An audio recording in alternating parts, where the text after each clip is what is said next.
Parashat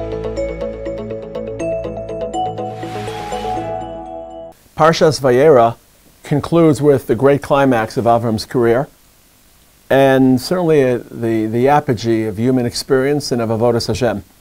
Ata yadati ki yirei Elokim ata v'lo chasachtas binchas yichidcha. After a career in trying to reconcile the divine will with human instinct and human welfare, which is essentially avas Hashem, to realize how Hashem's will enhances and advances the human condition, Avram's final chapter, his final moment, was to demonstrate the capacity to submit to the will of Hashem when it is irreconcilable and unfathomable. Not only can't he understand the divine will, he shouldn't understand the divine will because that would render him a murderer. But he has to demonstrate the capacity to submit his own instinct and his own interests to HaKadosh Baruch Hu's divine mandate. Of course, he succeeds, and with his success, history is forever altered. And the Malach reminds him, Ata yadati, in the name of Hashem, ki yirei Elokim ata, v'lo chasachtas bincha esichidcha asher hafta. And it's very easy to read the Akedah as a stark demonstration of human beings submitting to the unknowable will of HaKadosh Baruch Hu, and certainly the word hineni, where Avram completely divests any initiative, any argumentation, or any doubt. He's prepared for the worst, as we would say, to submit to the will of HaKadosh Baruch Hu.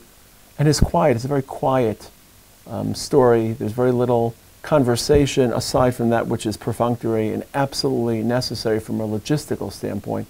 And the quiet of this whole experience is, of course, punctuated, or it showcases the loud sound of the shofar and the screaming of the ayil. Rav Amital added a layer to the Akedah, and it was an important layer not just in how we understood the Akedah, but in how we were able to reconcile our submission and Yiras Shamayim to HaKadosh Baruch Hu's will with noble human and virtuous human emotions and natural innate instincts. And Rav Amital spoke a lot about the Akedah, not only during Parashat Vayera, but on Rosh Hashanah, the second day of Rosh Hashanah, during the famous speeches about Akedas Yitzchak, the section we read about on the second day of Rosh Hashanah. Many of these shirim are incorporated into the Sefer Eit Ratzon, When God is Near in English. It's been translated in English.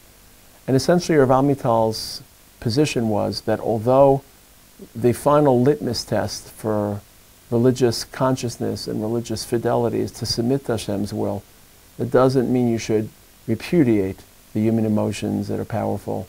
And somehow you've got to stream those emotions through the experience, even though practically, when there's a clash between human interests and human instincts and HaKadosh Baruch Hu's will, practically there is no wiggle room. You have to submit to Hashem. So for example, Avraham undergoes 3 days of doubt and self-inspection or introspection. Famous medrash that the Satan comes and meets Avram as an older man and tries to thwart him by introducing doubt. Or the Satan comes to Yitzchak as a younger adult and tries to sow doubt and uncertainty.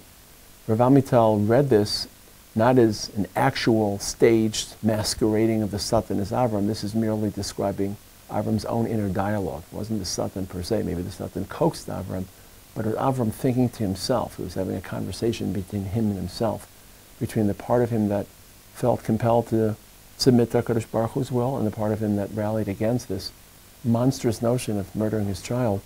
He was struggling with this, so he didn't abdicate his human sensibilities. He was struggling, how can I reconcile the two? And of course, in the end, he couldn't reconcile, but he didn't quiet the human riot inside of his heart that rallied or repelled against the notion of murdering your child. Second of all, we say, and of course, one of the brachos we add in the classic Tanit Tzibor, Mishana Avram Ravina Bahar Mariahu Yanenu. Where did Avram daven? So according to one medrash, this isn't the only version, Avram davens at Har HaMoriah to HaKadosh Baruch Hu to repeal the Akedah. He repeats the section in Tehillim, Esa Einai El Heharim. He's standing amongst many mountains in Yerushalayim, Me'ayin Yavo Ezri Me'em Hashem. He's davening to HaKadosh Baruch Hu that HaKadosh Baruch Hu should contradict himself, should contravene his original Zera, his original statement to Avram. What do you mean? HaKadosh Baruch Hu instructs it. It should be obvious. It should be actionable. He should submit immediately. Avram just can't reconcile. In the end, he's prepared to submit to the mystery of HaKadosh Baruch Hu's will. But as a human being, he's still struggling with it, and he's every right and every responsibility to daven to HaKadosh Baruch Hu to eliminate this quandary for him. And then finally, the most famous image where Avram is standing over Yitzchak's prone, hog-tied body, Zolgu Einov Demos Mirachmanuso Shel Abba, and he's crying like a father. And this would be a very strange scene. You're crying at fulfilling the will of HaKadosh Baruch Hu, at passing your final Nisayon, at setting a template for Jewish history, and you're crying.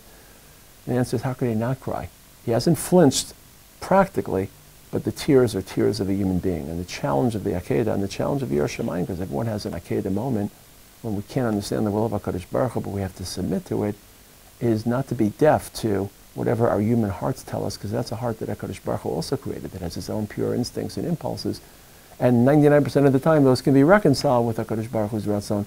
But the rare occasions they can't, practically we submit to the Ratzon Elyon, Kirei Elokim Ata, but we proceed and experience those moments as human beings, as Avraham modeled at Har Moriah.